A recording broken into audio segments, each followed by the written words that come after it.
We're going to talk about first trimester focused pelvic ultrasonography in the emergency department. The prevalence of ectopic pregnancy in women presenting to the emergency department ranges from 6 to 16%. This is a significant percentage of the patients that you're going to evaluate. And as you know, complications can be life-threatening. This is an example of a patient with a ruptured ectopic pregnancy and considerable hemoperitoneum who was diagnosed with bedside ultrasound and rushed expeditiously to the operating room where the hemoperitoneum was suctioned, revealing the ruptured ectopic pregnancy in the tube. Any patient of childbearing age who presents with abdominal or pelvic pain, syncope, presyncope, vaginal bleeding should all have ectopic pregnancy in the differential. And if you walk into the room to do your history and physical with the ultrasound machine, you can both expedite patient care as well as save lives. Our focused questions to our focused ultrasound should be, is there an identifiable intrauterine pregnancy, and is there intra-abdominal free fluid? The goal of the bedside ultrasound is not to diagnose an ectopic pregnancy, but to diagnose an intrauterine pregnancy, thus effectively excluding an ectopic pregnancy. When an intrauterine pregnancy is not identified, evaluating for free fluid as a secondary sign of ectopic rupture is the next step. And a caveat to this is patients with assisted reproduction in vitro fertilization have a higher rate of heterotopic pregnancies, so both an intrauterine and an ectopic pregnancy, and should be excluded from these algorithms of focused bedside ultrasound. So a quick review of the anatomy. The anatomy textbooks all demonstrate a uterus with extremely large appearing fallopian tubes. This is the picture that people have in their mind. It is not what you're going to see on ultrasound. Typically you won't see the fallopian tubes unless they're pathologic, and you will see the uterus, and on transabdominal view you may or may not see the ovaries. Most of our ultrasound images are going to be in a cross-section, and the relevant anatomy is this symphysis pubis, the bladder, which will be anterior to the uterus, cervix and vaginal stripe, and then posterior is the cul-de-sac or pouch of Douglas, the most dependent portion where free fluid will accumulate, and posterior to that is going to be rectum and sigmoid colon. For transabdominal pelvic imaging, you'll use a curved low-frequency transducer. It's most helpful if the patient has a full bladder, so if you're able to scan the patient before they give their urine sample, you will obtain a better image by using the bladder as your acoustic window. We obtain two views, a sagittal or longitudinal view, as well as transverse view, remembering to fan through the entire area of interest. On a sagittal view, your probe indicator, is going to be pointing up towards the patient's head, and you will obtain a sagittal view of the uterus. Here you see closest to the probe is going to be anterior skin, pubic symphysis would be down towards the feet. You'll see bladder, here we have uterus, anteverted uterus, cervix, here's vaginal stripe, and this is going to be rectum, sigmoid colon, posterior to the uterus. Free fluid would accumulate here in the cul-de-sac or pouch of Douglas. You can see how a full bladder can improve your view. A distended bladder pushes the uterus posteriorly, and being able to scan through liquid improves your ultrasound image. And here we see a distended full bladder. Posterior to that, we see a uterus with the endometrial stripe, which is hyperechoic. And so I would encourage you to scan the patient with a full bladder when possible. rotating the probe 90 degrees with the directional to the patient's right, you'll obtain a transverse or axial view through the bladder and uterus. Here we see the bladder, which is often more rectangular shaped in this view, as well as a more circular cross-section of the uterus posteriorly, and endometrial stripe. And posterior to the uterus, you'll evaluate the pouch of Douglas for free fluid. Performing a sagittal ultrasound, there are two important tips. One is to slide the probe down into the pelvis just above the pubic symphysis, and then to tip your probe down into the pelvic brim using this motion, sliding the probe down and then tipping the probe, aiming down into the pelvis. The most common error is scanning too high towards the patient's head, and your image will be mostly bowel gas, and you won't see the structures of interest.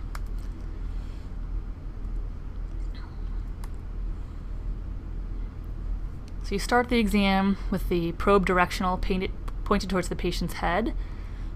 Place the probe on the abdomen, slide down, and then tip. And you can see that you then see bladder and uterus longitudinally. Here's bladder. And then as you see, you fan right to left. You'll fan through uterus. Here's vaginal stripe.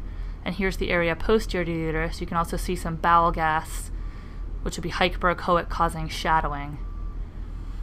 And this is the correct technique to fan. Now we rotate the probe 90 degrees with the probe marker towards the patient's right, tipping down into the pelvis again to obtain the transverse view of the bladder, and in this view we fan up and down through the entire area of interest to be able to see the bladder fanning up and down through the uterus. Here's an example of a normal uterus, sagittal, bladder, and as we fan through right to left, you see vaginal stripe, uterus. Here's the posterior cul-de-sac. Here's another view of the bladder. Here you can see bowel gas with shadowing, uterus, and you see a very hyperechoic, linear structure here in the endometrium. That's an IUD. You'll often encounter IUDs while you're scanning. Now let's talk about intrauterine pregnancy and the ultrasound diagnosis of intrauterine pregnancy. So the first sign of intrauterine pregnancy is a gestational sac. This is an example of a double decidual sign where you have a hyperechoic ring around the gestational sac. So here we see a zoomed in view of the uterus, and in the endometrium we see a hypoechoic, fluid-filled gestational sac with the hyperechoic ring around it. This is one of the first signs of an intrauterine pregnancy, but is not adequate to be able to definitively determine an intrauterine pregnancy.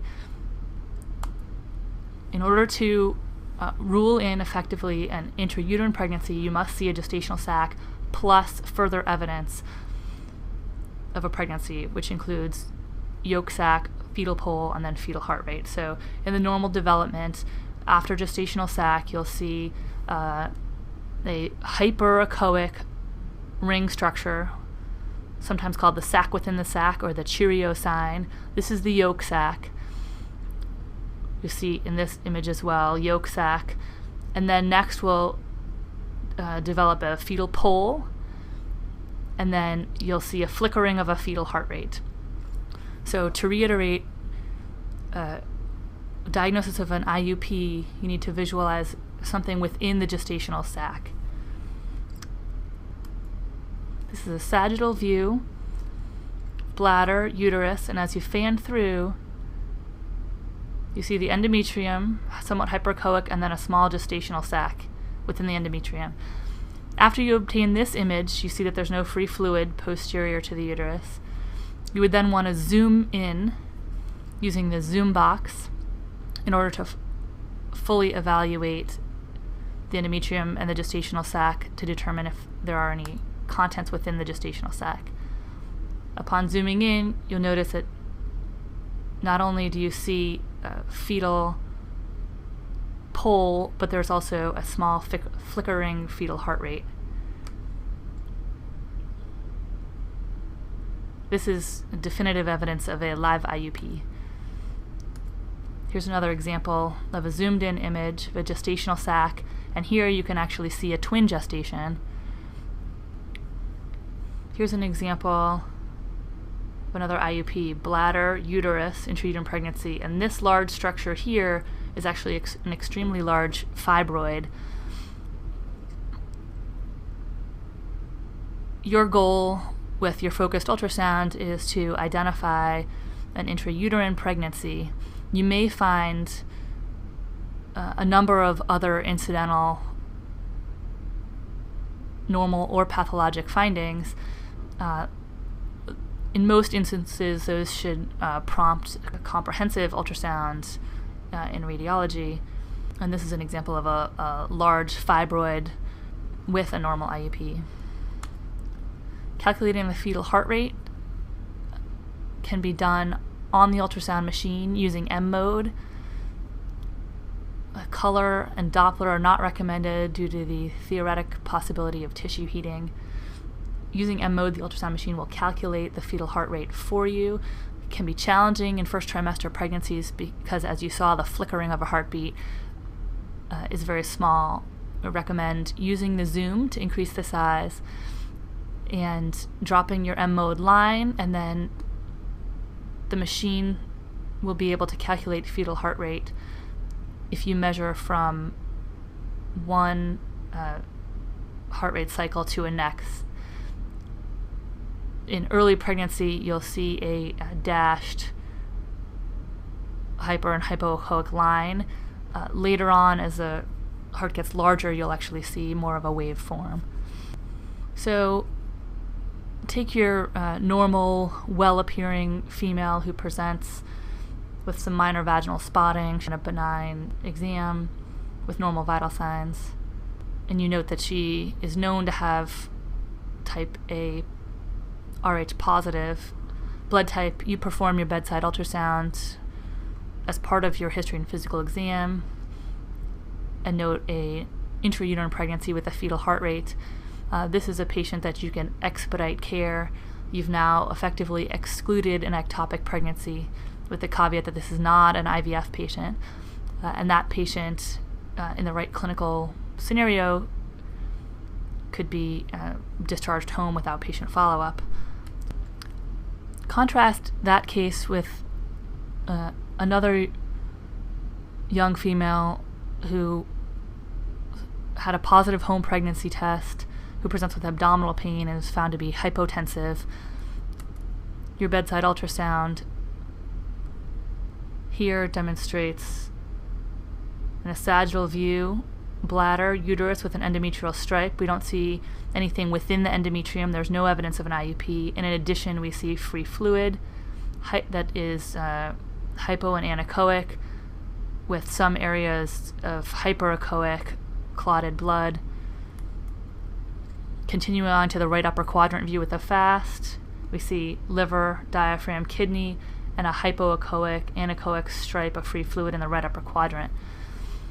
Whenever you suspect a possible ruptured ectopic pregnancy, especially in an unstable patient, you should always perform a right upper quadrant view to evaluate for intra-abdominal free fluid. This patient can have expedited GYN consultation, appropriate access can be obtained, and this patient can be expedited towards disposition to the OR. As I mentioned previously, ectopic pregnancy is, from our perspective, a diagnosis of an exclusion. If you see an IUP, that can effectively exclude an ectopic pregnancy. However, we're not looking specifically for the ectopic pregnancy. You may see it. In this example, you can see bladder, vaginal stripe, uterus with thickened endometrium. There's no obvious free fluid in the posterior cul-de-sac, and we can see adnexal mass that's concerning for an ectopic pregnancy. However, like I mentioned, this is not the goal of our focused ultrasound, but it is something that you may see when you're scanning patients. More commonly, you'll notice a uterus with an endometrial stripe that has no contents, no gestational yolk sac or fetal pole, and then your secondary evaluation will be for intra-abdominal free fluid, both in the pelvis and in the right upper quadrant.